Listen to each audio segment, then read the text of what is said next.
Բարգավաճ Հայաստան կուսակցության առաջնորդ Գագիկ Ծառուկյանը 2 ամսով կալանավորվեց։ Դատարանի որոշմանը փաստաբանները կանդրադառնան այն ստանալուց հետո։ Մինչ այդ նրանք դարձյալ պնդեցին մեղադրանքն անհիմն է։ Նաև հաստատեց ձերբակալման իրավաչափությունը, այն դեպքում, որ ձերբակալման իրավաչափության մասով դատանում մի բառ քննարկում չի եղել, ոչ դատավորն է հարցրել, ոչ կողմերն են կարծիք հայտնել, այսինքն կարծեք թե որոշումը գրված պատրաստ վիճակում լիներ, պետք էր ստանդարտ ձևակերպումներ տալ, ձևական կողմը ապահովել, որովհետև եթե դատանը պետք է օրենքով պարտադիր անդրադառնա ձերբակալում իրավաչափեր թե չէ,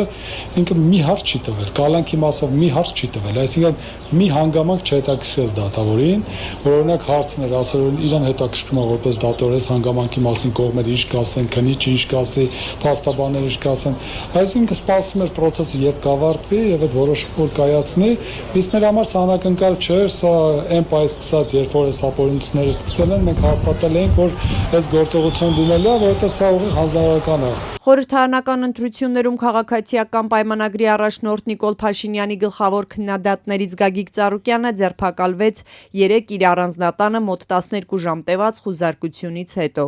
Ազգային անվտանգության դիմակավորված աշխատակիցները Ծառուկյանին տարան նախ քննչական կոմիտե, այստեղ նրան մեղադրանք առաջադրվեց խարդախություն կատարելու եւ փողերի լվացման հոդվածներով։ Հետո ձեռնաշխտաներով տեղափոխեցին դատարան։ Քննչական կոմիտեի փոխանցմամբ Գագիկ Ծառուկյանը կազմակերպել եւ ղեկավարել է հանցավոր խումբ, որը Իրան-Հայաստան լոգիստիկ կապեր ստեղծելու պատրվակով խաբեությամբ ու փաստաթղթեր կեղծելով իրանական ընկերություններից հափշտակել է 52 միավոր տրանսպորտ, տեխնիկա եւ ապրանքներ, պատճառելով շուրջ 22 միլիոն դոլարի վնաս։ Այնուհետև ըստ նախաքննական մարմնի Ծառուկյանը կազմակերպել է այդ հանցավոր ճանապարհով ստացված գույքի եւ գումարների լվացումը։ Դրանք սեփական ընկերությունների օրինական շրջանառությանը միախառնելով։ Ինքը գործարարը մեղադրանքը չի ընդունում, այն որակելով կեղծիք։ Ուրեմն մեղադրանքը լրիվ սարկած, սուտ, փուջիկ, որցին բացկալ հակառակը հոլամանապարտ, որը թուղթը գրել է, որը եւ դեսպանները ներկա եւ նախկինը որը կան, որ բոլոր սարկած փուջիկը որցե մի բան չկա։ 100% դա ասենք թե ապացուցում։ Դա մենիշ պասկալ։ Մեր հետ ենք պատասխան։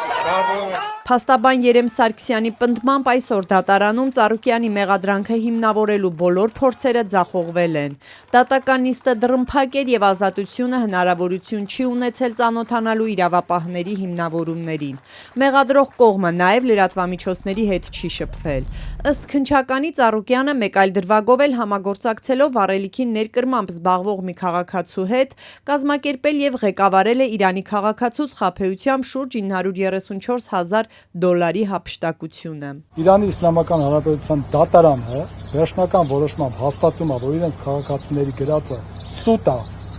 որ այստեղ խարդախության հանցակարգ չկա, սովորական գործարար հարաբերությունները, Հայաստան Հանրապետության իրավապահ համակարգը ասում է չէ, նույնը հանցագործություն է, խարդախություն է, եւ այն պարագայում, երբ որ նաեւ կա նրանց դեմ տրված հաղորդում, դա անթաշ չեն տալիս, սովորական վիճակով սա շատ դանդաղ քննություն է, սա մի օրում, 2 օրում sense հրատապ քննությունով, ասին ակնհայտել որ առիթ էր պետք Ծառուկյանին կալանավորելու համար, ձերբակալելու համար ինչ արվեց, այսքան։ Ընդդիմադիր Բարգավաճ Հայաստանի առաջնորդին առնչվող այս գործընթացն ըստ Ծառուկյանի թիմակիցների քաղաքական է։ Նրանք պնդում են իրավապահները գործում են վարչապետ Նիկոլ Փաշինյանի հրահանգով։ Տնտեսական ու քաղաքական այս ռեպրեսիաները, որոնք այս պահին եւ այսօր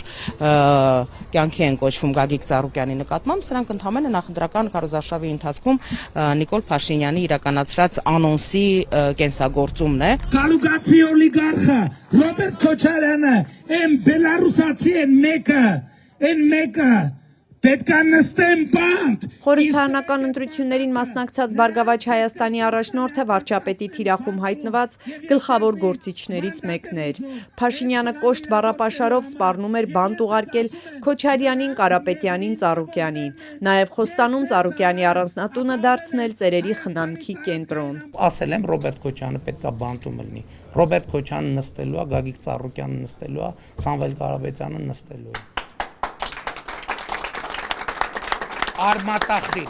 ԲՀԿ ղեկավարի նկատմամբ հարուցված քրեական գործին ու նրան պատկանող ընկերություններում խուզարկություններին անդրադարձել են ընդդիմադիր մի շարք ուժեր, այդ թվում Խորհրդարան անցած Հայաստան եւ Ուժեղ Հայաստան դաշինքները։ Նրանց գնահատմամբ Ծառուկյանը հետապնդվում է քաղաքական դրդապատճառներով։ Ռոբերտ Քոչարյանի առաջնորդած ուժի հայտարարության մեջ ասվում է. Ակնհայտ է, որ այսպիսի գործողություններով իշխող վարչախումբը փորձում է քողարկել լեգիտիմության ճգնաժամն ու հակապետական նպատակների իրագործման ճանապարհին վերացնում է հնարավոր դիմադրության բոլոր օջախները։ Գրեթե նույնաբովանդակ գնահատական է հնչել Ուժեղ Հայաստանից։ Սա երկրում շարունակվող քաղաքական զանգվածային հետապնդումների հերթական օրինակն է։ Գործող իշխանությունների կողմից շարունակվող բռնաճնշումների հիմնական նպատակն է լռեցնել ընդդիմադիր ուժերին։ Իրավապահ համակարգի կիրառումը որպես քաղաքական զենք ծանր հարված է հասցնում երկրի տնտեսությանը եւ ներդրումային միջավայրին։